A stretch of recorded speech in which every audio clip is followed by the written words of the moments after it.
국회는 윤석열 대통령에 대한 두 번째 탄핵소추안을 조금 전 본회의에 보고했습니다. 국회에 나가 있는 취재기자 연결해 더 자세한 상황 알아보겠습니다. 이문영 기자, 본회의 보고 상황 전해주시겠어요? 네, 국회가 윤석열 대통령에 대한 두 번째 탄핵소추안을 조금 전 열린 본회의에 보고했습니다. 윤 대통령의 탄핵소추안에 담긴 주요 탄핵 사유는 내란죄입니다. 계엄 당일 국회 본회의장 내 의원들에 대한 체포를 지시하고 계엄군을 선관위에 보내 점검전도 탄핵 사유로 추가됐습니다. 또 헌법재판소의 탄핵 심판에 대비해 비상계엄의 위헌, 위법성에 대한 논리를 보강하면서 탄핵소추안은 1차 때보다 16쪽 추가돼 44쪽으로 늘었습니다. 탄핵소추안은 본회의 보고 뒤 24시간 이후 72시간 이내 표결이 이루어져야 합니다. 국회는 예정대로 내일 오후 5시 탄핵안을 표결에 붙일 예정인데 벌써부터 MBC를 비롯한 각 방송사들이 생중계를 위한 야외 스튜디오를 설치하는 등 국회 안팎이 분주한 모습입니다.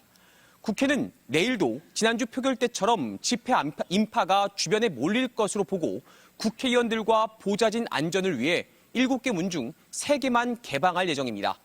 국민의힘 보좌진 협의회는 표결 후 퇴근 때 안전을 위해서 동료 직원 차량에 동승하라고 당부할 정도인데요. 벌써부터 국회 안팎으로 긴장감이 감돌고 있습니다. 네, 조금 전 뉴스 속보가 들어왔습니다. 윤 대통령에 대한 탄핵안 표결이 내일 오후 4시로 당초 5시에서 1시간 당겨졌다는 소식입니다. 더 자세한 소식은 들어온 대로 다시 전해드리겠습니다. 그럼 질문 이어가겠습니다.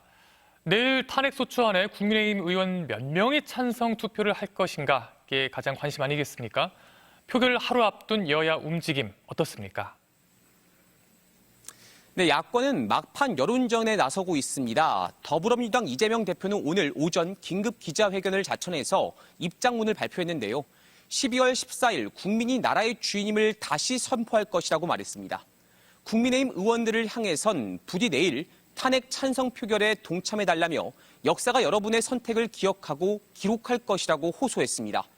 국민의힘은 탄핵소추안 표결을 하루 앞두고 있지만 뚜렷한 입장을 정하지 못한 채 혼란스러운 분위기입니다. 어제 탄핵 찬성 입장을 밝힌 한동훈 대표는 오늘 국회에 나오지 않았습니다.